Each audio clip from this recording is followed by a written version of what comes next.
I'm so happy and pleased that we have Mr. Drago Plečko with us today in Smoothie Talk. I'm so honored because I remember myself when I was a kid and I was staring at the screen and watching Drago Plečko talk about pyramids, aliens, all this beautiful stuff that I was so interested in. And now, after all these years, I'm so proud that I know you. I mean, I'm just getting to know you, and I'm happy that you are here and you chose to dedicate your time to our Smoothie Talk. The pleasure is all mine. It's so nice to have you here, and I bet that people are going to love seeing you again on the screen. So, to start off, I want to know, who is Drago Plečko? When you look at yourself from inside or from wherever, whichever perspective, can you tell us who you are? Well, during your lifetime, you are actually multiple personality. You know, when you're growing, then you have all kinds of pressures from outside, all kinds of complexes you can't resolve. The society is cruel sometimes. So when you develop certain problems inside the psychological life. Mm-hmm. The same was with me. So then, after a while, you get used to it and you start fighting. In my case, it was quite extreme. I became really violent. I loved fights in the bars, discos, and everything. I was drinking a lot of booze. Mm-hmm. I was gambling a lot, stuff like that. And after a while, you grow and grow and grow, and I started to study chemistry in Zagreb. I became a student, and I graduated when I was 24. Then I continued to my scientific work, which was involving the chemistry of natural compounds, organic chemistry. I was quite passionate about this research, and then I made my master thesis. After that, I started my PhD in the medical university. Actually, I wanted to prove that we can affect our immune system with our thoughts. Mm-hmm. That was the idea. So I wanted to warm this area with thymus, the gland, which is producing lymphocytes in the peripheral blood. Mm-hmm. And I was measuring the changes in the peripheral blood. Mm. And actually, in the very beginning, I proved that it works. Uh-huh. So it was quite exciting. It was 1980. But something happened, which actually is the only word for it is karma. Mm-hmm. There was a lack of funds for my PhD because there was an economic crisis in Yugoslavia. So I quit, and I ended up in Boston, in MIT. So there was a professor there. His name was John Lewis. He was the head of the Department of Solar Chemistry. We were friends because we was involved in the same system of meditation, basically. Mm-hmm. So I mentioned that thing, and that I'm actually, I wanted to finish my PhD. What happened to me? He said, it's not a problem, I will arrange that for you on MIT. So he called his colleague, very famous organic chemist, born Swiss, who actually worked in MIT, and they gave me a scholarship for PhD. I went back home. I'm a single, and my father, who was quite old, he developed some health problems, and they told me that he has a stomach cancer, which is lethal in almost 100% of cases. So actually I went to the doctor, and he told me that there's no doubt about it, and I was desperate, completely out of my mind. So I went to a yogi I knew in India, and I told him how desperate I am and sad, and I know I should accept that faith and everything. And he said, be back tomorrow, come back. And I was back the other day, and he said like this, look, your father doesn't have a cancer. He has a benign tumor, inside which there are some cells of cancer, but it will not spread. I was quite surprised, you know, it's an illiterate yogi. So I was back. And I said to that surgeon, the same story. He laughed, of course. He thought I'm a nut. And after the surgery, my father was walking in the hall in the hospital the other day. Unbelievable. Yeah. The man was 79. And he called me, the surgeon, and said, it's unbelievable, but you were right. One among 2,000 tumors are of that kind. It's very rare. Right. And so my father survived. Wow. Anyways, I couldn't travel to Boston. I lost my scholarship, but John called me back. And I said, look, couldn't come and make my PhD. And he said, no problem, I'll arrange it again. So he called me back and said, you have a new scholarship, you can come. Wow. In autumn. Okay, then after a couple of months, my father developed a new problem. That was a prostate. So they said he has a prostate cancer, he's 80, it's very risky to operate on him and all that stuff and everything. I said, you have to operate on him, otherwise he will develop metastasis.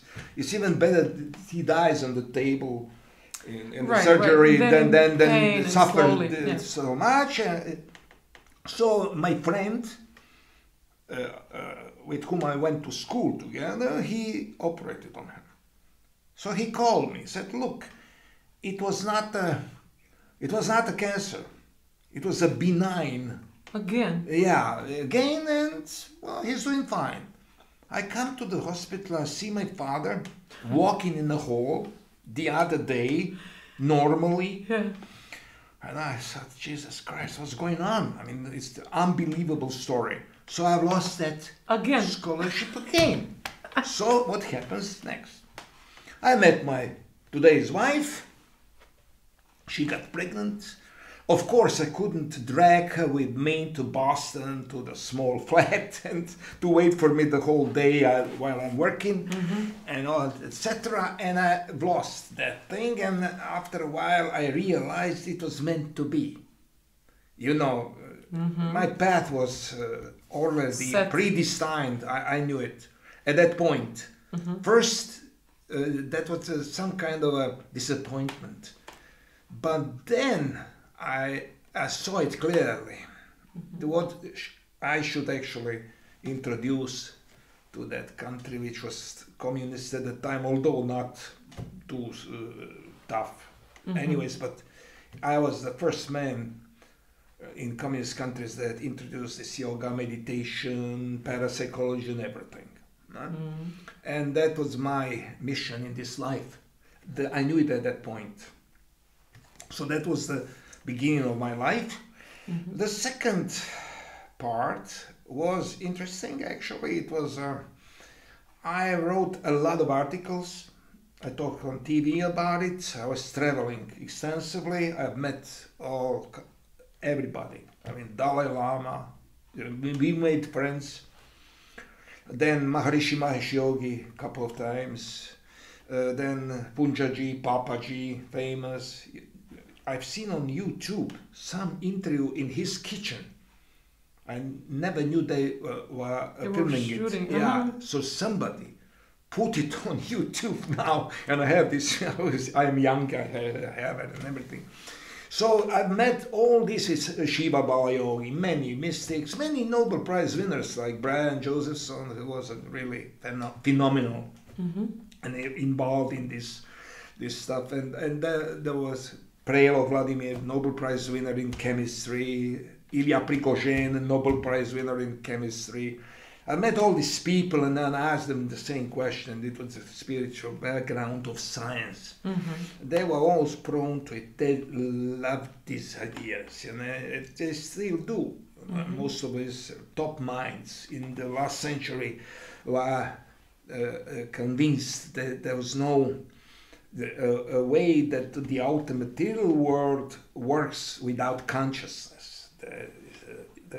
Between our consciousness and the outer world, there's a connection.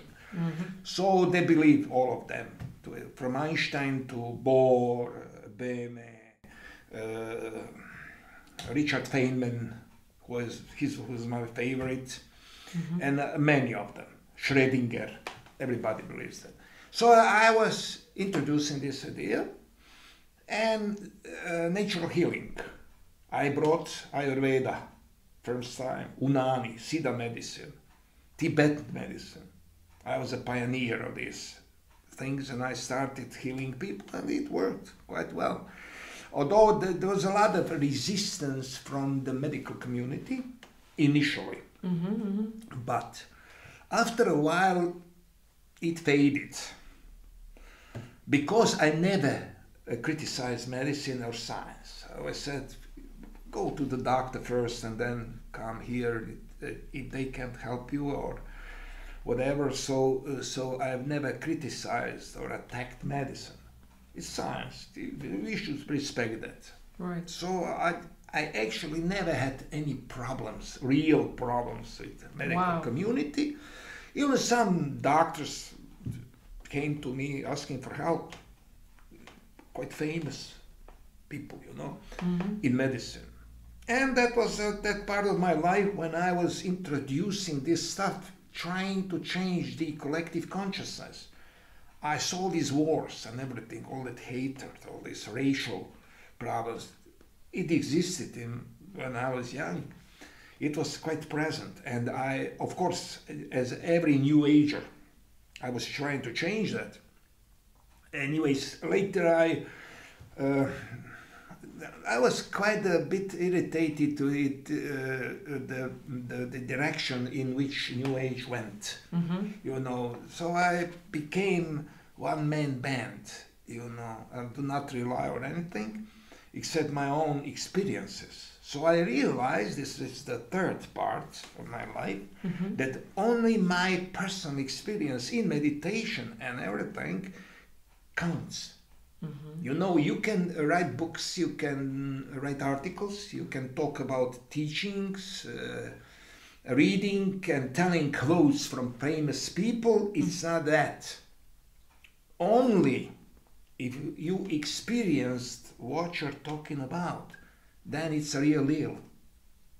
For you or for a person? Why it should be like that for everyone. We have a lot of phony gurus, not yogis but bogies. They're preaching. That's standard stuff. It's taught in schools in India, in theology, Indian theology. They're talking about something original. Ultimately, when they create names for themselves in the West, and then they start sexually assaulted women around them, stealing money, all that stuff. It ends up like that. There's many movies now about like Osho and... Oh yeah, in every cult is like that. I've seen them all, believe me. So initially I didn't want to write about it or talk about it too much, but nowadays everybody knows about it. Yeah. So only few of them were really original and honest people. Mahesh Yogi was one of them. And Shiva Bala Yogi also. They were real good teachers, but some they were bullshitting basically. Things you can talk. Right. And then I realized that this presentation of energetic chakras, these seven, that you have these higher chakras, 7 of them, which were not meant for healing, as people believe, but for spiritual development. So you have to activate Kundalini, Shakti, in the first chakra, Muladhara chakra, and it has to flow up to the Sahasrara chakra through the central channel, Sushumna Nadi. There are 2 channels, left and right. They almost look like a DNA molecule. One is Ida, the other one is Pingala. The Kundalini moves to that wrong path, then you develop terrible problems, psychological and physical. So it has to be really, really strictly practiced in the way that you push this Kundalini up through Sushumna channel. What happens is that when you really do it and you experience that yourself, you see that chakras are not placed in the same positions like you find in books. Modern people have a different positions of chakras, locations. And suddenly you see, look, I'm feeling that energy inside. It's somewhere between my navel and my back, and in the middle of the body. Yeah, that's right. And then from that bliss is coming, and you feel that bliss in every cell of your body. So you don't know what's happening because it's not written anywhere. That happened to me. And then I was reading and talking about tantric techniques connected to sex. So you have genital, cellular, and cosmic orgasm, theoretically. Okay. This reminded me of that description of this cellular orgasm. So you feel it in every cell of your body.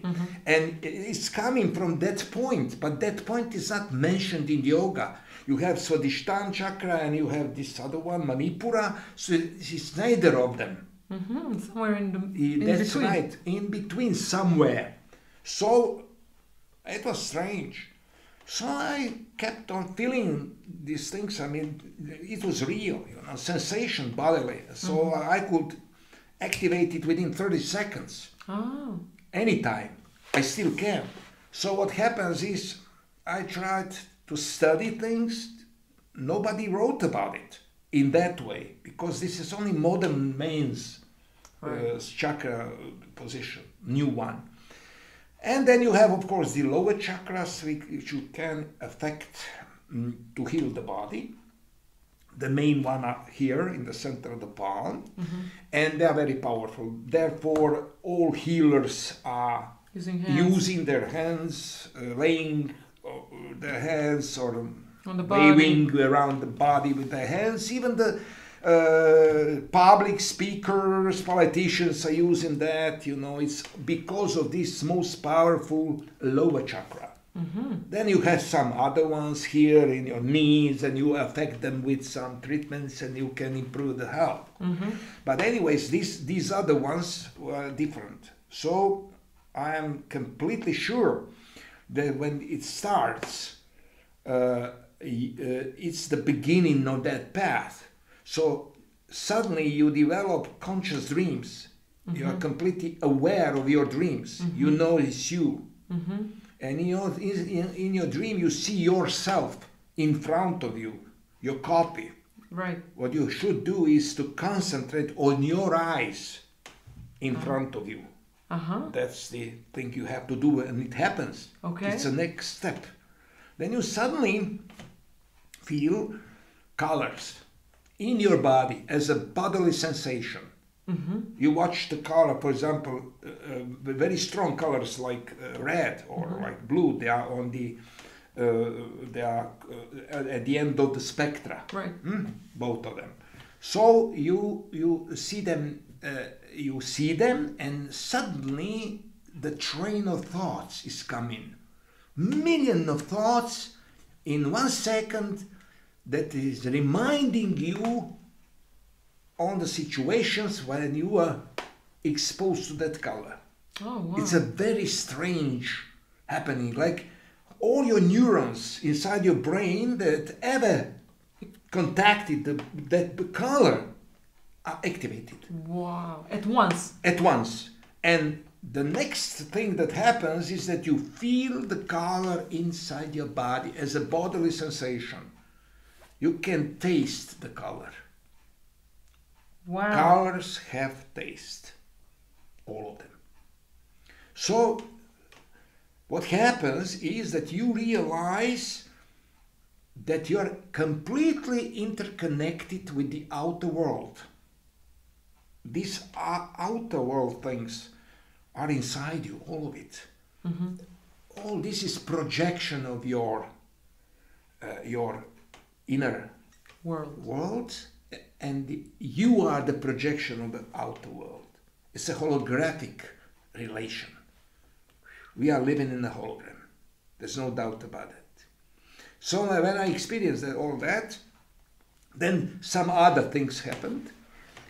You see, not always, but sometimes, when you are relaxed, suddenly you see that everything around you is made of the same stuff like your consciousness. It's a very strange feeling, you know. Sometimes you think you're losing it. It's mm-hmm. like almost like on the brink of the madness, mm-hmm. but it still happens. So I went through this whole thing, and I knew that's what they are describing, cosmic consciousness. When you start being aware of your dreams, when you see this phenomenon that everything around you is made of your consciousness, it's a God consciousness, but you can't keep it for long. It's a phony story in books.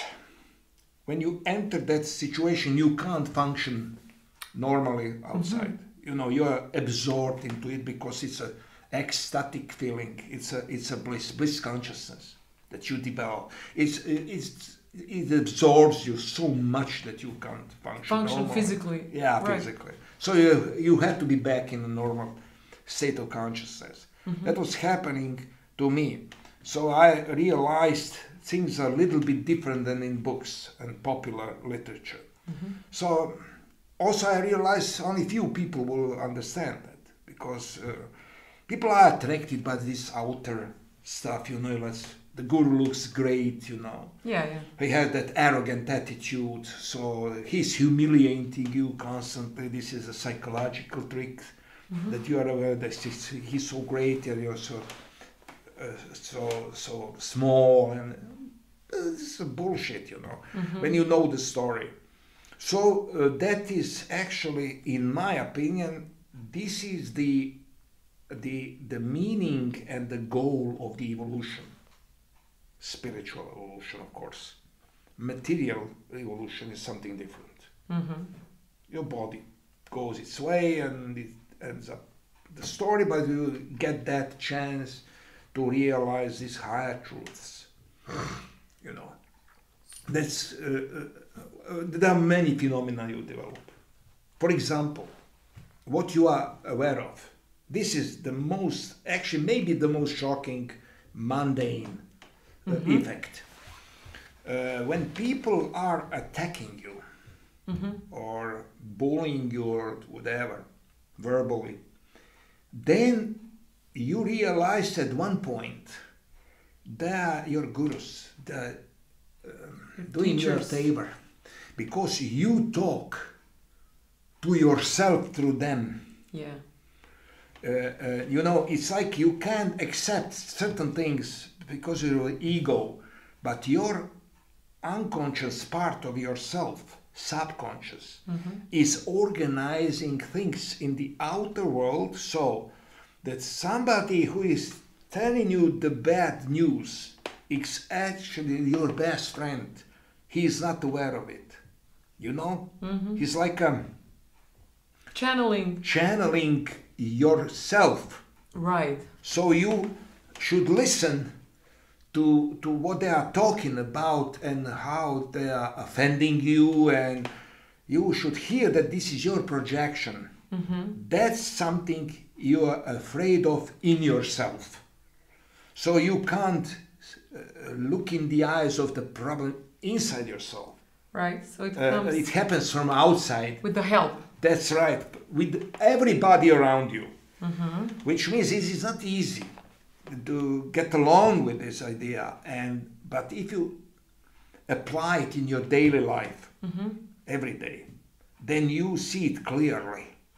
That somebody that told you something bad actually warned you about things that are wrong in your life, that don't function. So there's one of these effects you see when you are developing that direction. Also, you are losing interest for any recognitions, I don't know, awards and everything. You So see, what is happening with ego at that point? ego has to live.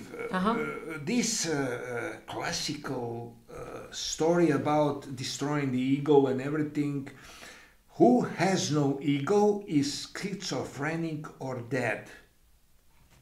Okay, ego doesn't matter if you are not the slave of it. Ego is just one thought, you know. But if you are controlled by this one thought and you are entering uncontrollable states of mind which are inspired by the impulse of ego, then you're in trouble. Right. Ego has to live. Ego has to remind itself it's alive through the conflict. That keeps him alive, you know. He's happy, you know, if you're all kinds of conflicts, because he does exist at that point and you rely on him. You believe you can solve every problem with the strength of your intellect and ego, which is, of course, it's wrong, it's not true. But anyways, it's keeping. So what if you learn to think slower? You know, the thoughts have certain speed. And there are certain spaces between two thoughts. Yeah, and if you expand that space in between two thoughts, you know, you become aware of that gap. That gap is the truth about you. This is the ground state of consciousness, actually. So when you see it and you're slowing down these thoughts, what happens is that you do not react according the ego's desires. Right. You understand? You do not think too fast and accept the orders from ego. You know there's no use. It's like awareness. It's like That's right. It's pending of awareness, but it's a plastic presentation, sort of, you know, that you see. So these gaps are essentially important. In Buddhism, it's a funny thing. Once a Buddhist monk told me, I asked him about this gap between thoughts. This is the point of every meditation and everything. Samadhi, Satori, enlightenment, whatever. I said, what is the, how long does it last, this gap? Right. Seconds or whatever. And he said, take a heap of palm leaves and a machete. When you cut them, the time that passed, that machete went between two leaves is the time, the gap between two thoughts. That was a Buddhist explanation. Answer, yeah. Of course, we can't calculate it. Although in Vedas there are many that the phenomenon of time is recognized in Vedas, and in science, of course, as the major one. Even some teachings in Upanishads say that the thoughts are time. You know, it's like they are identical to time. There are many philosophical expressions, but you know what? After a while you see that some things are elegant, like mathematicians say.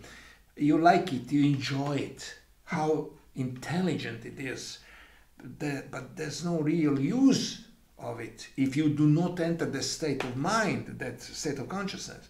To experience it. Yeah, you have to experience it, otherwise it's just elegant and nice. Right. But it's passing away, it's going away, it's walking away. So when you were in this state of bliss with the colors and did it feel like no time? In a way, you feel like this. you have a feeling that your whole being is concentrated to that point, which I later defined as sacral plexus in medicine, in anatomy. So you have a feeling that all your being is at that point, and you are in the point of all possibilities. You can go any direction, you can leave any direction. So you are happy with that, without moving. So you have that feeling of fullness. Right. You understand? And it's bliss, because you don't care anymore about anything. You are not scared of anything. There's no fear in this state whatsoever. So you are lying inside yourself in total bliss. Bliss, yeah. And then you see that you decide which direction your thoughts will go, your situation, life situation, and everything. That's, ultimately, according yogis which I trusted, like Swami Narayanananda, for example, he was enlightened. He said when you enter that state and you stay too long, you enter something which is called Nirvikalpa Samadhi. Nirvikalpa Samadhi is concentration on nothing, without pure consciousness, without content. And it's so blissful that you stayed in that state for 21 days and you are not breathing. Oh, wow. You're complete, It's like clinical This is death a suspended almost. animation, that's right. Close to this NDE phenomena, near that experience. And I asked him what happens then. And he said, you have a choice. You can leave your body or you can be back. Sooner or later you get a choice. Of course, I'm not so developed like he was. I can talk about 21. But I can. This suspended animation, all that. Slow the heartbeat. For example, in Copenhagen, they measured. At that time, I was very much involved in pranayama. So I developed this kumbhaka, the period when you keep your breath in on 3 minutes and 40 seconds without breathing. And that wasn't very pleasant, actually. Like some kind of disappearing in nothingness, which was fearful. Anyways, I practiced that because according yoga, it was meant to be. So I went to this Copenhagen Institute. They measured my various functions of the body. When I was breathing like that, so my blood pressure would reduce on 60/30. Oh, wow. And it's very, very unpleasant. So I wouldn't advise people to practice that form of pranayama. I think it's only for these ascetics living in Himalayas and everything, they can do it. But if you do it in this lifetime as a householder, this is not very good. This is bad. Actually, maybe dangerous. Yeah, it might be dangerous. You are forcing your kundalini up, and your channels are not pure. There are 3 knots called granthi in that path towards the Sahasrara chakra, and if you hit them without proper preparation, you're in trouble. So some of people, I don't nominant odiosa sunt in Latin language, which means that I wouldn't mention names, but I see on the YouTube some Western gurus and very famous authors of books and everything advising people some techniques. Like one guy I've seen, he is mentioning the cobra's breath. This is tantric breathing. It's very, for very advanced yogis, Tibetan lamas and everything. It's easy actually, but it's not easy to it's handle. Dangerous. It's very dangerous. So you have these movements of your hands and you're pushing your breath. He's, I don't know, in weekend courses, he's teaching people that. So this journalist the girl, she asked him about it, and he said, you know, they feel Kundalini immediately, you know, warming, the warmth down in perineum, you know, and all these things. Yeah, they do, but that's dangerous, you know. You shouldn't teach people like that. You know, it's like, I once asked about the cities, the powers, psychic powers. I've asked a yogi, I said, look, people are instructed in techniques to develop the cities, the powers in the West. And then he said, you know, whoever is teaching them that is like giving small kittens hot milk. It's the same story. So many people, unfortunately, in West develop problems. Psychological problems, they become addicted to gurus, they are asking more and more energy from outside. It never happens. Instead of looking turning inside. Yeah, inside. So what do you think these experiences, like what did this experience that you had with colors, by the way, I wanna know what the red color tastes like. Can you explain it? Well, like this. When you are entering the state of mind, you close your eyes, for example, you see colors that do not exist in outside world. I can describe them. Red color is like golden purple color. Some combination of the golden and purple color. I can't describe it actually in details. I can't draw it, but I can see it. Very dominant, and I don't know why really, is the combination of that golden green color. You see it when you're dreaming. You see all these castles, all these big, huge churches, cathedrals that do not exist in the outside world, and you see that color everywhere. You see people walking in robes which are purple, like Tibetan robes, Tibetan lamas. But there are some kind of mixture between golden and purple color. So it's impossible to draw it or describe it accurately.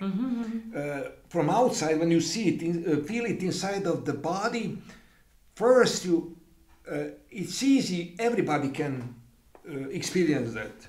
You are sitting in a car, somebody else is driving. So you are relaxed like this and you are walking through the window, you are watching through the window, looking through the window. And you are relaxed completely. And then suddenly the house which is painted in magenta, violet color, red color, you see it. You suddenly feel it inside your body. You have to relax and let this happening. You know, let this happen. And then you suddenly taste it also. Wow. You know, and ultimately you feel it inside your body. It can trigger bliss also. You know, but you shouldn't resist it. Just allow it to... Initially you're shocked. Right. You know, something's wrong with me. I had a stroke. Something like that, you know. Some panic develops, you know, because you don't know what's going on, what's happening, you never heard of it, all that. Although Maharishi told me that years ago, he said, you know, when you feel that everything around you is made of your consciousness, I remember that, it was brilliant, but I never tried it. Oh, yeah, that's right. And when it happens for you, forget everything. You know, you develop panic and you get used to it. And when you do, then you let go. You let it work through you. And ultimately you realize something which is not so pleasant. Our generation, humans today, are developed up to a certain level. It's the number of neurons in our brain that are active that defines our states of consciousness, even higher states of consciousness. The people of the future will be much more developed because evolution will activate their neurons more and more and more. Today we are speeding up evolution. It's only at the horizon already. New developments in genetics, CRISPR, Cas9 protein, shows that people can speed up evolution. You know, from the worm to our intestine system, there were 600 million years to develop. Wow. It's unbelievable. Today, in 1 or 2 generations, they can change, edit genes and add some qualities to your system which you would develop for ages otherwise. They can speed up evolution. It's a matter of time when they will do it. Maybe they're already doing it. So, but I know what's happening. So what happens is you have the tools of intervene in the evolution. Of course, it can be a disaster. You know, if you disturb seriously this balance inside the system, it can be tragic. New viruses can be born and kill us all. Otherwise, probably our destiny is somewhere in the outer space. In space, we have to travel from that planet. To be able to do it, we have to have some qualities. First of all, we had to be able to extend our lifespan, and it's possible. You can intervene with this CRISPR and Cas9 in your genome. You can do it. You have it already in your outer world. Whatever we will develop is already there. That's what are people not aware of. For example, there's an animal, and that animal is a small, simple organism in the ocean. The replication of DNA happens without mistake, which means that the same animal is of the same age after 1 million years. There's no aging process there. So that does exist in the outer world, in nature. That's power. You have the other powers. You have this, there's a funny story. There's a small bug, funny bug, and it can survive the absolute zero for 10 days outside on the space station. From outside, they bring him in, and it comes back to life. The same bug, you can expose him to the radiation 1,000 times more stronger than in Chernobyl. It normally survives. It can live in suspended animation for 120 years. You understand? Then you have, in Kenya, you have that small, funny animal. These teeth, it's like in the cartoons. They accidentally almost discovered that it can live 30 years instead of 3, which is normal for mice. And they are in the same class with mice.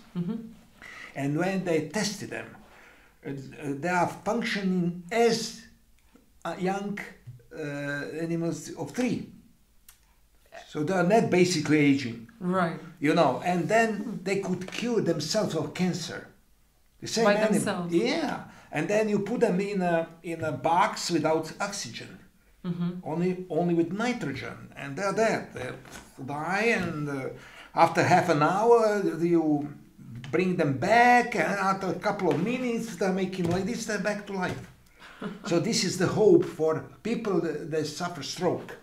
Because they have a system of defense of the brain that lasts for 30 minutes without any damage done. Can you imagine the genetically designed cure that would inject people when they get the stroke? The brains would be protected for 30 minutes. So it's unbelievable. Yeah. But anyways, what is written in Vedas, is that everything we will develop in the future as a human race is already somewhere in nature. Immortality, the resistance to radiation, cure yourself of every disease. You can even grow your own organ which is already hurt, and etc. So I told you examples of this. What can we do potentially? So we will. So do you think this is all a part of a destiny or a plan? Look, predetermined. Evolution is kind of plan. I don't know. Well, yes. I believe, of course, there's some intelligent design behind it. It's too complex, too perfect to be accidental. Man-made or accidental. No, this is not. But anyways, whatever we have outside, once we will be in the possession of that power. There's another very, very good example. You know that the thread of the spider is the strongest material in the world. It can stand the, yes. And one guy realized which gene in the spider is producing it. So he extracted the gene and he injected it in the goats. Okay. So the goats gave milk. So he reduced the milk completely down and he got a thread of the same material as in the spiders. Wow. But 10 times stronger. You understand? Almost everything is possible. Everything you can imagine is possible. So all that is coming from the same source, which is called consciousness, but we still, our brains are still on the level of 2 to 5.5% of activity. So evolution is happening. We can even faster than ever. I have a perception of. If we will speed it up like that, oh yeah, of course you can actually make a step of 10 million years in one generation. Everything is possible, of course. It's the question of the price. We have to pay for it. That's another story. That's another story. It's always sometimes disturbing of the balance. Today you have the cats that are shining, for example. There's a chemical called luciferin inside those small bugs, and they produce light. They pick the gene of that, inject the cat. The cat is born shining. It's in a green light. So you want to say it's funny to see the cat walking around. It's shining like a lamp. Wow. There are many experiments already done that are proving it. Yeah, like you said, so far, also, it goes along with everything so far. Like, also, if you misuse or abuse the knowledge and the power, it can turn good.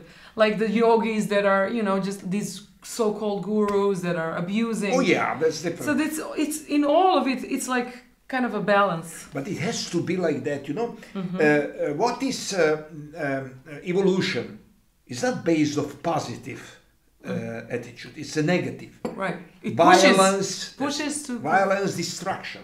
Right. And you know CERN in Switzerland, this Hadron Collider, 27 kilometers of the tube and everything. What is in front of CERN? Stature of 4 meters. Of whom? Shiva, the god of destruction. You understand? Wow. This is Shiva's dance. Yeah. So, outer world is based. There are always the winners. Are always the people that are stronger, not more honest, not good, not beautiful, not anything. Stronger. You understand? So sooner or later they collapse and everything. But anyways, Negative power is the one dragging the evolution forward. More stronger species are destroying The weaker ones. the weaker ones. That's right. And this world is controlled by this negative power. And it's endless because your knowledge is spreading and the curve is going like this. There are more and more and more and more knowledge about finer states of matter, subatomic particles, I don't know, whatever. So it's going like this, it's endless. The spirituality is going backwards towards the source. You want to know who you are. Yeah.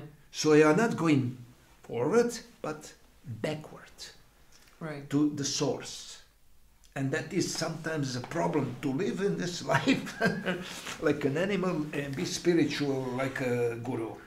So what would you advise? What are the, except from the meditation that you say you do daily, what are the things that you do daily that you think are essential for you to become more aware and to realize all of this that you're talking about? I developed this practice.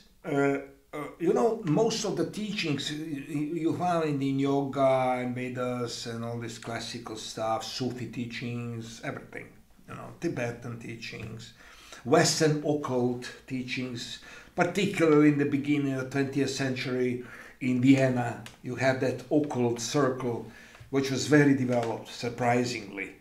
And the problem is, you should just be normal.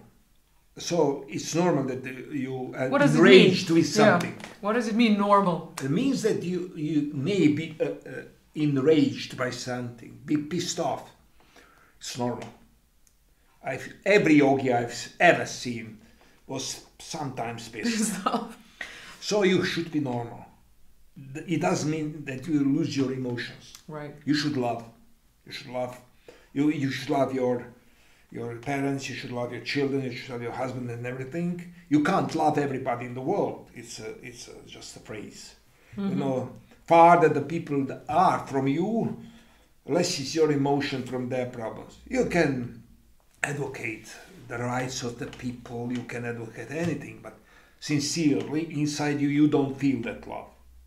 It's evolutionary stuff. If you would love everybody in the world, you would be wasted in a couple of days. You're emotionally exhausted.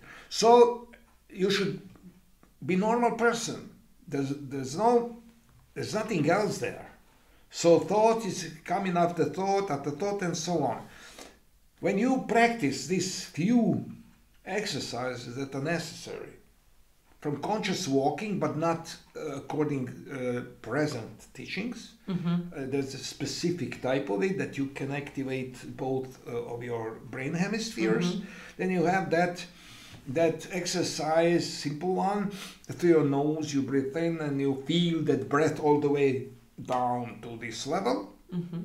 It's made in a particular way, 2 times 5 minutes a day. Then you have a relaxing exercises, something like autogenic training, Jackson relaxation method, Nidra yoga, there are many of them. You use that one simply 5 minutes a day, is enough. And it's simple, but you have to practice without expecting the fruits of your practice. You understand? Yeah. When you wake up, you wash your teeth. Automatically. You don't think about what benefit will come from you washing your teeth. You should practice in the same way. Do not expect results or fruits of your effort. It's written in Bhagavad Gita, it's written everywhere. So when you lose this automatic reflex of expectation, you're in immediately. If you could get rid of it now, within seconds, you would enter that state. That state, if it lasts longer during your daily activities, you feel it. It's like a pleasant trance, and it's described like samyama in yoga. approximately. You know, because there are many people are discussing that for centuries what Patanjali meant when describing the state of samyama. You know, is the translation accurate? Isn't it? Does it mean this or that? Ultimately, they came up even with the idea that he's describing a snake, that huge snake, which is everywhere in the Bible. You know, snake plays a main role. You have it in yoga. Kundalini is described like a serpent energy. Yeah. And then you have it at Ouroboros, you know, in South America. You have a lot of symbolism connected to the snake, and it's possible that it's true, but we don't know that. And when you enter that state, I experience that as some kind of relaxed omnipresence. You know. But anyways, if something happens in the outer world, somebody calls me, said my grandson has a fever, I would run to help him. Right. You understand? So, Yes. so you should be normal. That's really, really difficult to be. Just normal. You understand? Do not harm others, of course. Do not harm animals, do not harm people if you don't have to. You know, if you defend yourself. Nobody will tell you no. There was a famous story. Don't turn the other cheek. Don't turn the other cheek. Because what happens, once I was with Darshan Singh, son Darshan Singh. He's a Sikh guru. He was a very powerful man, so loving and wonderful person. Really, really a saint. And all his disciples were fanatical vegetarians. Absolutely fanatical. If you have a dish, you cooked meat in it, they would never eat the food from that dish. It was absurd in a way. At one point, I was staying in that ashram. I loved provoking people. Everybody. I was joking with Maharishi Mahesh Yogi, provoking him. Punjaji in particular, he loved that humor. And all that, I like to provoke. So I said to one of these disciples that I've heard that the last guru, Hazur Baba Savan Singh, allowed one of his disciples to eat meat. Jesus Christ. It was a havoc in the whole ashram. Everybody knew what I said. In the evening, nobody talked to me. We were sitting around Sandarshan Singh. And of course, the guy from Colombia, whom I called Swami Kokananda, he was pissed with me. You know, he was from Colombia, so I called him Swami Kokananda. And he was so pissed with me. And he said to the guru, you know, this guy from Croatia, he said that Hazur allowed one of his disciples to eat meat. So Santasha was a little bit confused. He didn't know the story, but I did. He said, well, I don't believe that, but what did you mean by that? He asked me. He was a smart fellow. He knew that there was some kind of a trick. And I said, look, Hazur had a very, very dear disciple who was fighting in the north, frozen, everything around him, minus 40 degrees. They are freezing, there's no plants, nothing there but the cans with meat. So he said to Hazur, look, I have to go there to fight. And there are two possibilities. Either I eat meat or I die of starvation. Hazur said, eat meat. I was smart enough, Jesus. Why would you die? It's unnecessary. And I said the story. There was a silence in the hall. Sandarshan said, yeah, it's possible. I would say the same things to the guy. So I said to this fellow, look, was I lying? You know, they were quite confused. So this fanaticism is not necessary. Can harm, No. If you feel like not eating meat, don't eat it. Right. If you feel you need it, You love it, eat it. Your system will give you a sign what is good and what's not good for you. Don't worry about it. Your body has its own mind, subconscious. When you are asleep, your heart works, your intestine works, your liver works, you everything. Breathe, your lungs, everything. Yeah, and you're not aware of it. So there's some computer inside that is controlling it. You know, it's like when you press your here like this, you went like this, and you reduce the blood flow in your brain. Down there, some computer room, the signal comes, pump, pump, pump, pump, pump, pump. The system says, okay, heart, pump more, more blood is pumped here. Right. So you, without your knowledge and awareness, of course, the ideal would be that we spread our awareness to our unconscious parts of ours, subconscious. That we would be practically gods. We would know everything, you know. But it's far ahead.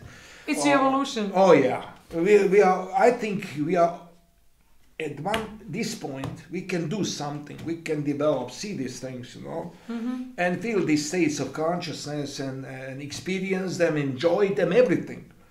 But evolution has a lot of job to do still in the future to develop our species more and more. Ultimately, it's a you know, it's strange. Brian Greene, who is my favorite physicist as an author about these physics theories, he's a brilliant physicist.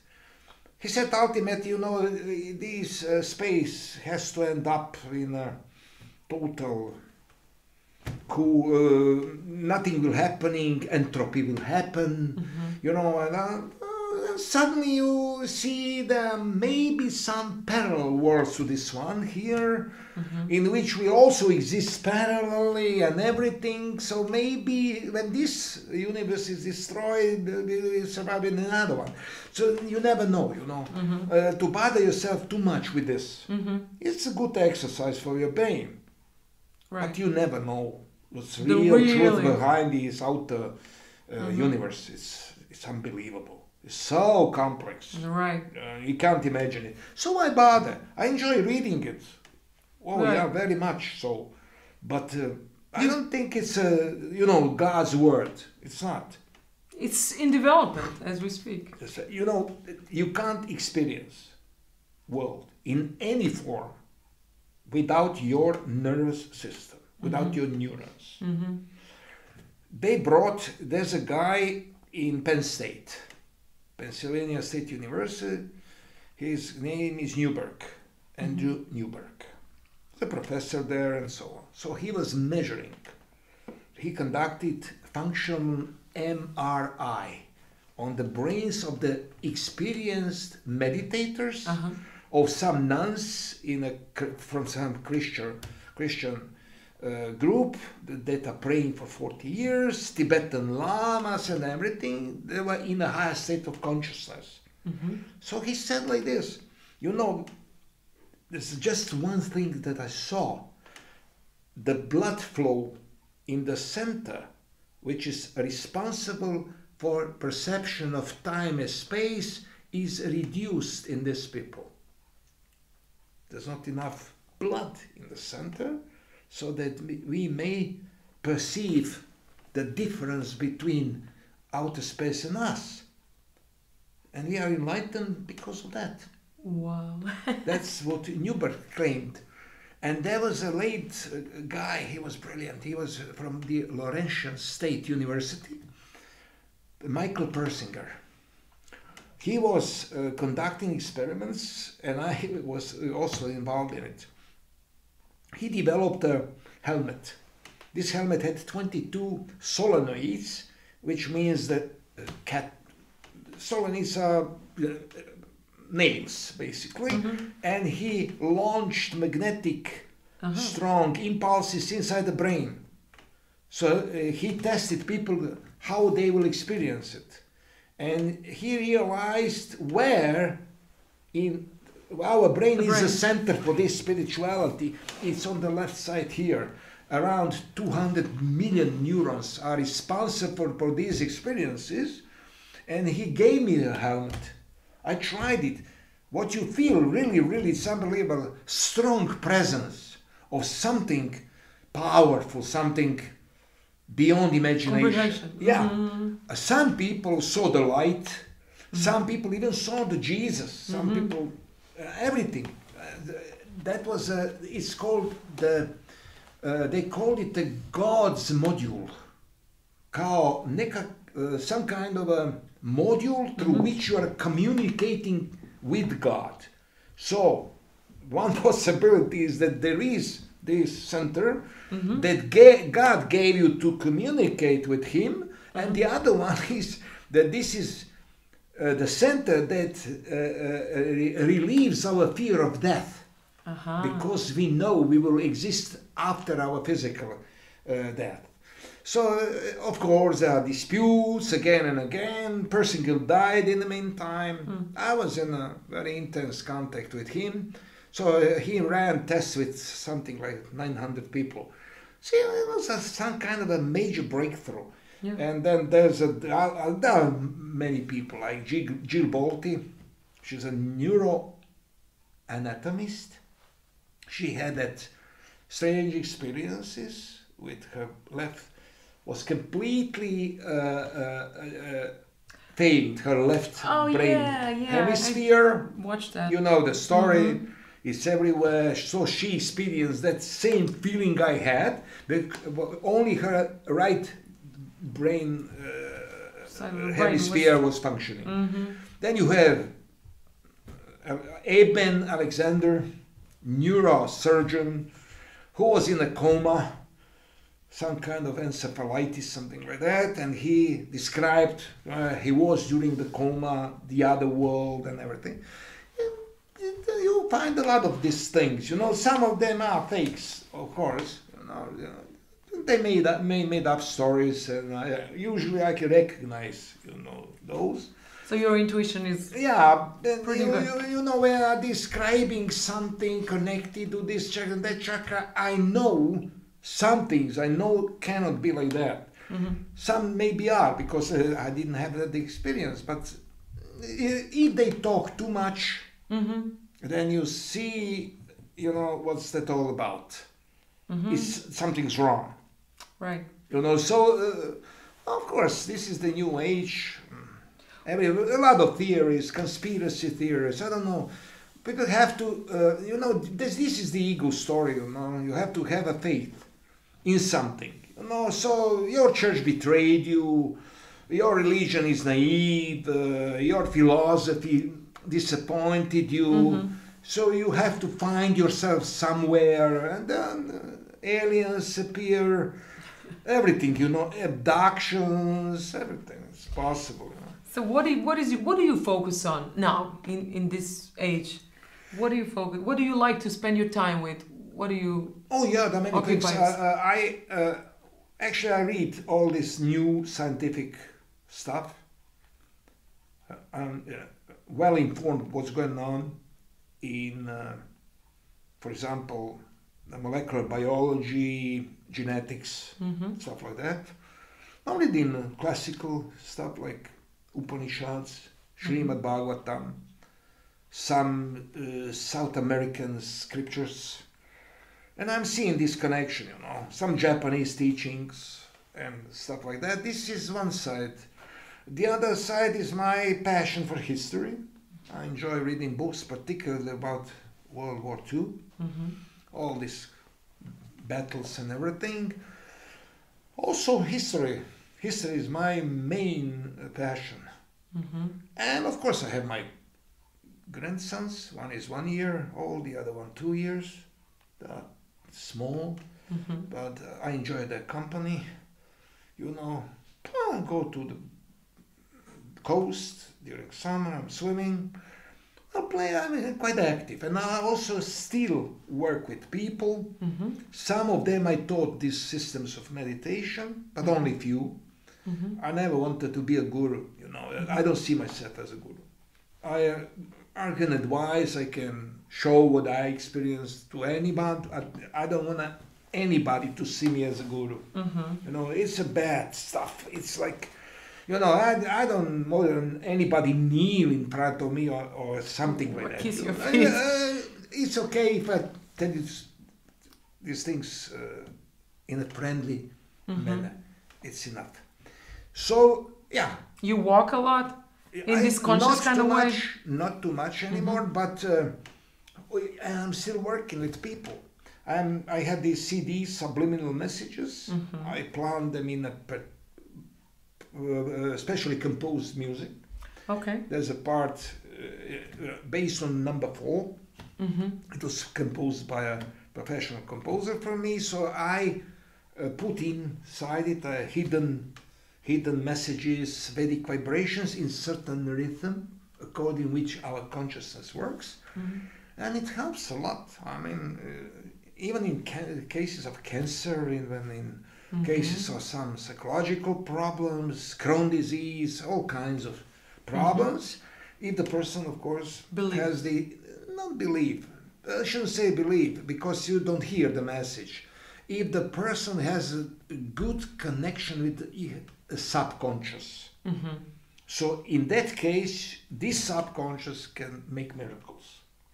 If the person is too stressed, there are too many samskaras in this consciousness, then it doesn't work.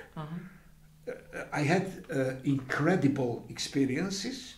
I remember a woman, she suffered some kind of paralysis. She couldn't walk. I think it was Guillain-Barré syndrome.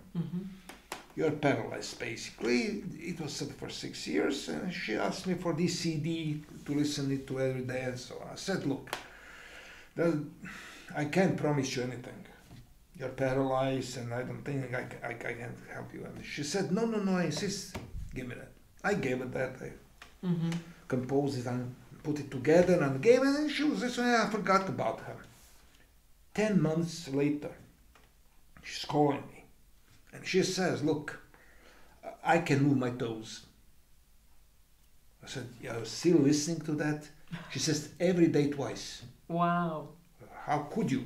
And she said, what else can I do? I'm sitting in front of TV the whole day. And she said, I can move my toes.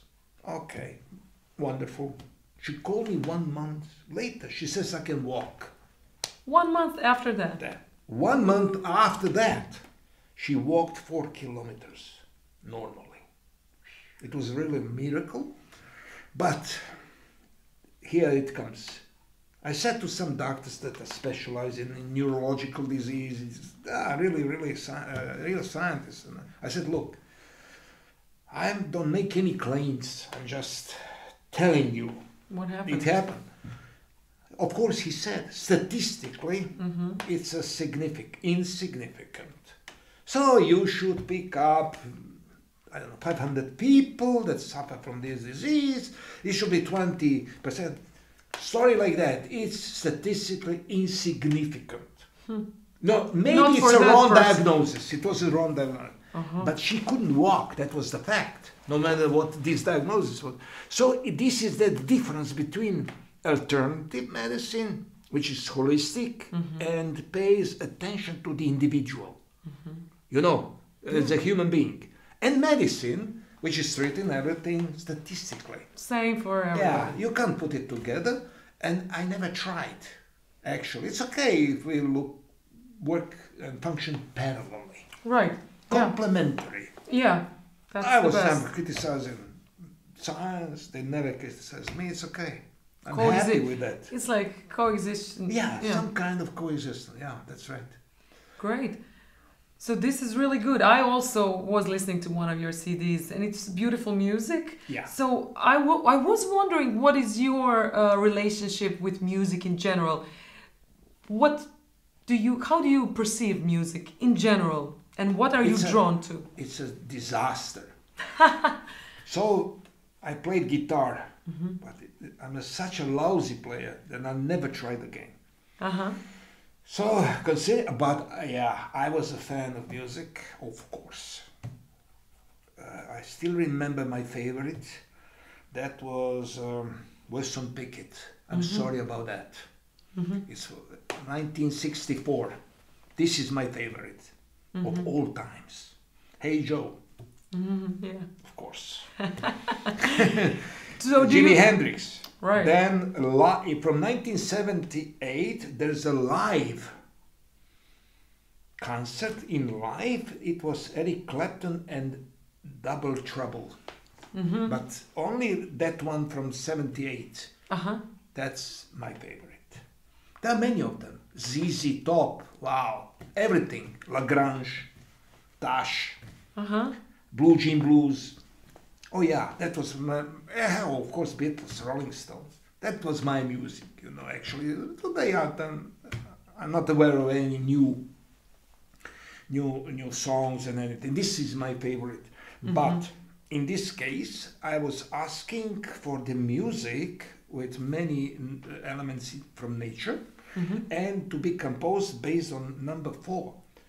Your brain recognizes this regularity and it switches you in alpha state, which is you are deeply relaxed in that state. I need that state of mind. Then you enter the so-called hypnagogic state between sleep and awakened state. There's an area. When you are hyper suggestible. Yeah. Okay. You accept all suggestions which are hidden inside the music, but if they come in certain way, you do not accept them. There's a rhythm defined in Vedas. How your consciousness is receiving it in waves. And these are not perfectly regular waves. They are irregular. So the secret is in this irregularity, in this not vibration, this rhythm of coming of these suggestions in. So sometimes it works miracles. But it took me a lot of years to study that. From 1988, you know, I started with this, and there are many, of course. I was experimenting with a lot of things. Today I know what works. You know, I don't need any more experiments for that. Right. It's just for healing, but also for some spiritual insights. I developed that, what I'm doing, I developed in the form of suggestions. Hidden suggestions that trigger the same experience in people. I tried it. And it worked for some people in a surprising way. And I have it on my website, described all these testimonies, 120 of them and so on. What happened was something amazing. One guy saw his light body of light. This is called Sukshma Sharir in this old tradition. It's a very, very high level of awareness and high level of you develop very, very highly to see Sukshma Sharir. Yeah. He saw it within a week. That means that this subconscious message is triggering, you know, this spiritual experiences. Yeah. In some people. In some people who are open to it. Some people were suddenly were aware that everything around them are in them. All these are some kind of flashes, some kind of insights, sudden, you know. And short. Yeah, definitely. So I continued with that, but I'm not doing that in an aggressive way. I believe whoever, you know, when the pupil is ready, the teacher appears. So anybody who is ripe and his time has come, he will find a way. If I'm not telling him what he needs, he wouldn't come the path to me. He will walk some other direction because there are innumerable paths. Right. There are no exclusive paths like most gurus preach. This is the matter of interest, you know, not the matter of truth. The truth is everybody might use different systems to improve. So I believe in that. whoever comes, it's his time. Beautiful. Okay, I think we're slowly wrapping it up. Did you want to say something? You have 30 more minutes on here. 30. I must go to... But that's what I mean. If you yeah. want to go to the toilet, You Joja, can. yeah, you can. You can shit for 30 minutes. I think it's enough. Rehearsal on the piano. No, I thought that you had to just Unload. knock yourself out. Knock yourself Oh, out. sorry. No, You what have is 30 it? minutes. Till the tape runs out. Yeah. Take the newspaper, read a little bit while you are sitting on a toilet. No, you have 30 more minutes of the thing. And then what do I do? I'm telling you, you have to to. turn off the camera. And do I have to take it anywhere, like bring it in the back? No, just shut those. Okay. And I'll turn off the camera is a switch over here. Okay. But just leave it Okay. on. Whatever you say. All right. Cool. Thank you. And thank you for coming. This is really, really wonderful information and so It's okay. interesting. And this about your mother in Youngstown, Ohio, is unbelievable. Oh, yeah.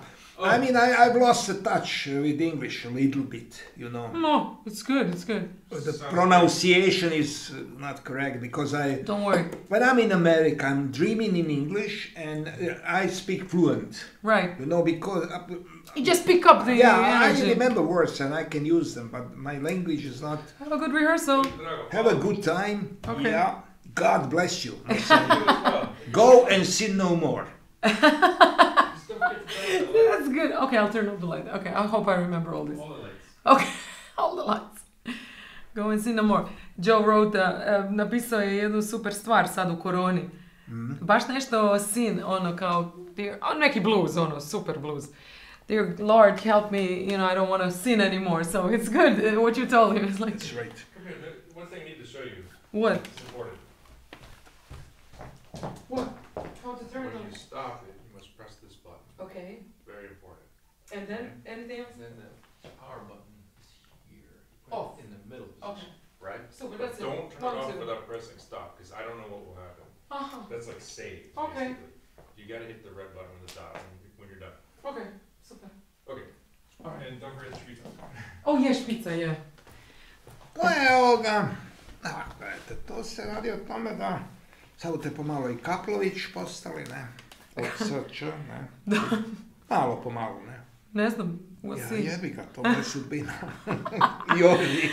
Ma je, ali njegovi, ono, mislim, on se samo vraća. Ja imam osjećaj da se on samo vratio, ono, u svoju otadžbinu. Je. Slaven, to su sve Slaveni, Ma ne, mislim. pa to je, to je bilo je komičnih događaja, baš vezanih na tu zajebanciju, ne? Aha.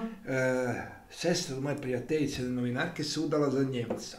Frajer je imao nekakvu law firm sa 15 advokata, to je strašno bilo. Love do neba u pičku mater. Sad mi dolazimo u Waldshut k njemu i mi ostanemo tam, to je palača u pičku mater, on sluga, a ona gazdarica. I Aha. ovak, i više ga, on je Gregor.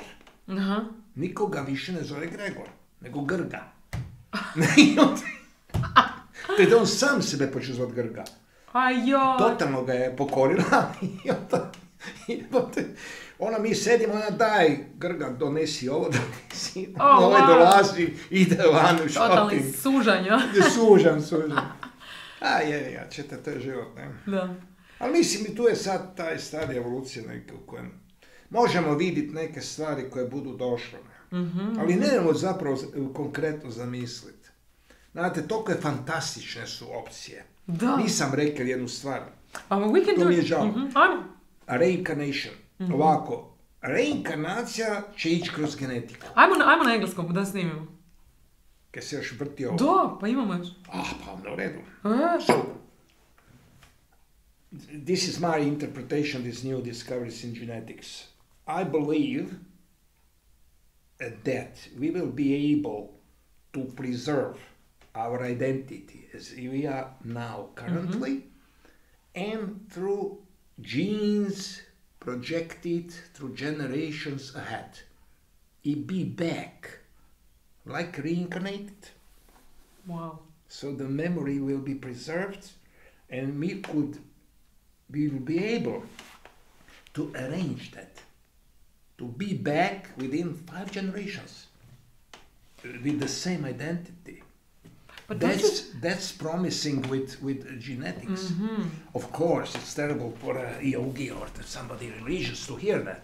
But yeah, that's reality. But isn't that happening already in a sense? But no, we just don't have the memory of it. Look, we have a couple of different opinions about it. It's morphogenetic fields. This is Rupert Sheldrake's story, how we are continuing our existence through this world and everything. He's a brilliant mind. And there's another one. My friend, late, unfortunately, American guy, Paul von Ward. He was a diplomat, very important, and that he devoted his life to studying of reincarnation.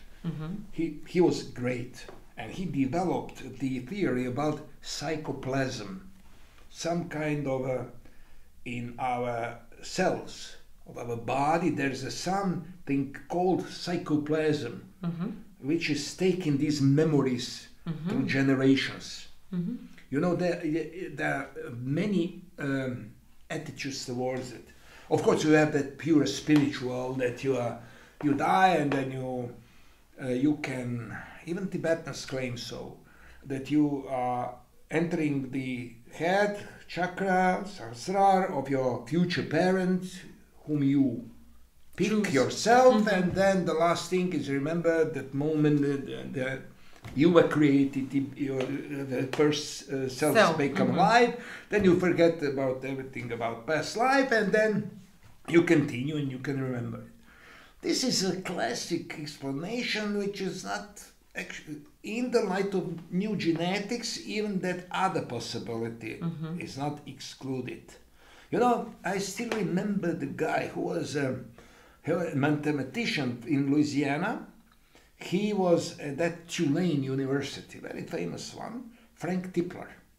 He said that basically the Bible will literally become true because artificial intelligence will be so developed that can recreate genomes of all human beings that ever existed. So everybody will be back in the body.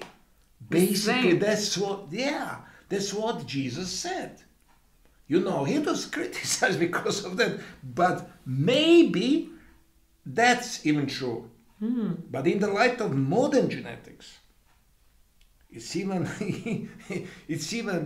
more possible, and it's even more fantastic. So there's no end to the possibilities. Right. That came to my mind during meditation, that idea of reincarnation that will be possible through genes. So in this system of meditation, you have sudden insights. You see things. Some of them do not exist yet. So you can't say you understand them perfectly. Yeah. I can describe it, but I don't know what it is. Right. You know, but some things are possible already, and then these insights, very brief one. It's like a flash. Like a flash. It's always like a flash. But do you believe then that the parallel realities exists now at the same time, and we're just, those insights come from that parallel reality that we now perceive as future? Okay, here's the story. In Patanjali Yoga Sutrani, which is absolute classic about yoga, and everybody's following that line, you have 5 ways to attain samadhi, enlightenment. The 5th one is remembrance. So, if I'm enlightened in one life, I'm not definitely born again. This is clear. When you're enlightened, you end your cycle on the earth. If I am not enlightened, I'm born. So, what can I remember of? All the other knowledge that you gain. Yeah, because I never experienced that. Right. That's why I'm born. So how can I remember the state I cannot, I never experienced? So I went through this translation again and again and again, I discussed that with the Indologist, and I said, look, this is remembering the future. Yeah. So, concerning the fact that present, future, and past are the illusions of our mind. Einstein said that. This is just a stubborn illusion of our mind. The difference. You have I was in the entrance of the initiations hall of the Templars. So it was a secret initiation. You have a mask. Okay. One human being looking at you, looking on right and looking on the left. The same person. This is the symbolism of the unity of past, present, and future. That's what most of the physicists are talking about. That's most of the spiritual people are talking. In 4th century, St. Augustine said, there is no past, there is no present, there is no future. It's only present, past, present, future, and present presence. Can you imagine that? I mean, the Christian saint in the 4th century said that. So, if it's so, okay, then we can remember the future because it's happening already. Yeah. But we need to activate those neurons in our brain which are not active to protect us for that truth. And Steven Weinberg, Nobel Prize winner, also brilliant mind, he said once, well, this seeing the future, past, and present as different is a trick of nature to keep us functioning in this world. This reality, yeah. You understand? If you're in that state of mind, you can't function. I mean, no, so you're useless. It's a trick of nature. And I believe all that is written already in those inactive neurons in our brain. So if you have suggestions that are activating the remembering of future, so any state of mind, any state of consciousness can be remembered from future. That was the trick I used. That's original with me. I mean, I'm not aware of anybody else in the world that applied that. But I can say it works. It works with these people that saw Sukshma Sharir, right body. They saw many things. So probably this is just one of the ways. And that is the trick. You know, we forgot to talk about it. And in the end, I should add something. You asked me about the music. Yeah. You are my favorite singer. No. You're a true star. Thank you. I'm ashamed I'm to even flattered. talk about music. No, you know, I was in thinking, front of you. No, I was thinking more about the healing prospects of music. You are Oh, I'm blushing. so good. You understand? You are a true jazz star.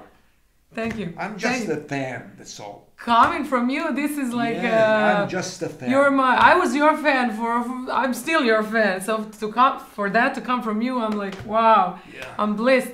I've seen you sing, and this is a miracle. This is really awesome. No, I believe that music really can help people on a regular basis. Of course. You have music therapy, you have all kinds of... It's unbelievable. If people involve themselves actively in just listening to music or participating in music, I think they can find the bliss. Yeah, they can enter the ecstatic state by the rhythmic dancing. Like trance. It was famous in voodoo. You know, there was special drummers that knew these parts, how to play. Once, many years ago, that state existed in Africa, Dahomey. It doesn't. Now it's together with Togo or something. And there was a voodoo priest around there. So I talked to him extensively. He was a very educated guy. He was a head priest there and everything, because they consider voodoo not magic as we do, but as religion. Right. It contains a significant amount of Christian symbolism also. So he said to me, you know, it's about this written you know, and gradually enter this trance in which you can see things. It's funny. There's a tribe in Botswana. People live in a desert, Kalahari Desert. Okay. They describe Kundalini rising in details. And the funniest thing is they call it Kung, that energy. Right. And they are dancing. During dancing, they experience Rising. It's absolutely accurate. How describe this tribe? How they call it, that state of mind, that is bugging me for years already. Ne-um, which means no mind in Croatian language. Wow. And it's great. I said, Jesus, how's that possible? Yeah. The tribe on the south of Africa, Kalahari Desert, they Wow. use the same words as we do in Croatian language. Right. There's no end to secrets. No. It's like No end. it's like ever evolving, but it just shows that we're so connected and interrelated. With everything, basically. Everything. You know, Yeah. I found it everywhere. So it's, you know, what I advocate, basically, you should read about it for fun. I mean, I enjoy reading about aliens and watching History Channel and enjoy these stories about pyramids and all that. It's fun, you know. It's fine. But you should go for the experience. You should develop your consciousness as much as you can. This is your duty when you live in this world. You know, that's it. And you cannot be a good man if you're unhappy. You know, only happy people can be good. You know, when I listen to these people, they're coming to me and they say, you know, I suffer a lot and I suffer for other people because I love them. No, that's not true. No. You have to make yourself happy to be a good person to other people. Then you have plenty of love for others. First, love yourself. Yeah. You know, and this is the major trap in the world. You fail in something. Failure is the best teacher. You understand? If you understand his message, you will try again. Every Nobel Prize winner was trying endlessly again. Yeah. If you see it as a punishment, you're done. Yeah. Your development is over. So failure can be a teacher. Be happy, because then you will love others. First, you be happy. Experience these states of consciousness. Understand the nature of the world around you as far as you can. Right. You will never all, understand everything, you know, but as far as you can do it. Well, it's the end of the story. Yeah. I could tell you all these meetings with all these great gurus, and then I see Punjaji, Papaji. He was full of fun. I mean, I was making a fool of him. I mean, but jokes. He died of laughing. His tears were rolling down his cheeks when I was telling him stories. So now I see the gurus that claim they are his disciples. They are hugging the pillows he was touching. If he would see that, I guarantee it, he would kick their asses. He hated idolatry. I still remember situations where some girls be kneeling in front of him. I still remember a Lithuanian girl. Oh, Papaji, I feel energy that she started crying, and he said, "You don't feel well? You have a problem?" And he says, "Should we call a doctor? You want to go to the Emergency room? Emergency room?" You're making fool of these pretenders. Pretentiousness. You know, yeah. so, yeah, I've seen him, I knew him well. So when I hear now claims about him, Jesus Christ. It's far from... I mean, look, he was obsessed with sex. Everybody knew that. All his life. And I told him that openly during an interview. There were 2,000 people. And he said, that was great. I mean, that was great. He said, well, what is sex in the comparison with enlightenment? I have never heard better excuse than this one. I had to laugh. It was great. It was a great. Jesus, I said, you're good. He never said, the lies, don't listen to it. He knew we know. Right. So he said, what do you think? Oh, He was yes, honest. it's nothing. Okay. So, you meet all these people. I spent quite some time with Maharishi Mahesh Yogi. But we were alone. He told me things that are not written anywhere. But how he judged that. If I told him I experienced this or that, not clear to me, he explained that to me and said what else you can expect. But if you did not have the experience, he wouldn't talk about it ahead. Right. Until you were ready. Yeah, he was brilliant. If I have to pick the most brilliant person I have ever met in the spiritual world, that's Maharishi Mahesh Yogi. Undoubtedly. He had all these explanations, answers. He led this fantastic, legacy is fantastic. You know, the whole structure of the Vedas you find in the human body in physiology. Now, Tony Nader and all these people around him, the scientists from MIT, they developed this system explaining all it and so on. Everybody has his favorite, you know. Absolutely. That's normal. I've spent a long time with Tibetan Lamas too. You know, it's like Geshe Rabten was my guru. He was a junior guru, tutor of Dalai Lama. Oh, wow. So Dalai Lama told me openly, he said, like, you know, I don't have many spiritual experiences. You need someone who is involved in meditation. I have a guru for that. So he... Wow. Geshe Rabten was his name. Unwin brothers, or whatever they're called, they published his biography in America. He was quite famous guy. He was a good man, you know. Anyways, but this Tibetan Buddhism, he was likable. The whole thing, it was likable, but not perfectly fit for the European mind. Not. A lot of folklore you have to you get used to. A lot of folklore, you know, you have to accept divinities and I don't know, angel, whatever, and these deities, which are not, for you it's art, it's wonderful to see them, but you don't feel they are divine. Right. You understand? You can't accept that good. It takes you some time to accept it, and then you visualize that and everything. It gives you definitely some experience. But anyways, it takes some time to adjust to it. Although I appreciate them a lot. I mean, it's undoubtedly. Even Dalai Lama recorded his first CD just recently. Did you know of that? I've heard of it.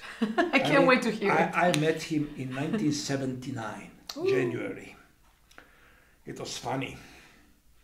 Well, I've never said that before. I'm saying that now for the first time. I said, look, when you were young and so on, you became Dalai Lama. Did you ever watch these girls around and get some ideas? You know what I mean. And he did not react as I expected. Like, no. He was quiet and said, 1,000 times. He was young, of course. He was a man. Jesus. He still is. But his heart is so full of love. It's a wonderful man. A wonderful man. I love it so much, him. I mean, he is wonderful. But he was so honest. He never lies. Whatever I asked him, he told me the truth, although nobody would like to hear that truth. Right, All these fanatics and everything. Yeah. But he said it to me. That's beautiful. You get the better picture of the world when you meet all these people, you know. Yeah, and doesn't it give you more motivation to be a better person yourself? Yeah, it's wonderful. For example, once I wrote a mail to David Deutsch. head of the Department of Physics on Oxford. Okay.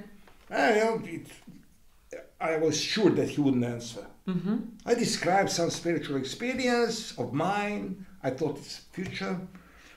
And what I observed in that trance was 2 moons in the sky. Exactly 2. I said it's impossible. It's physically impossible. So it bugged me a little bit. I wrote him a mail and he answered. And he said, I don't know what you experienced, but if we would be able to travel in time physically, it would take us so much energy that even the whole matter of this solar system wouldn't be enough. Practically it's impossible, but in the case we do, in the future all the things would be duplicated. Oh, wow.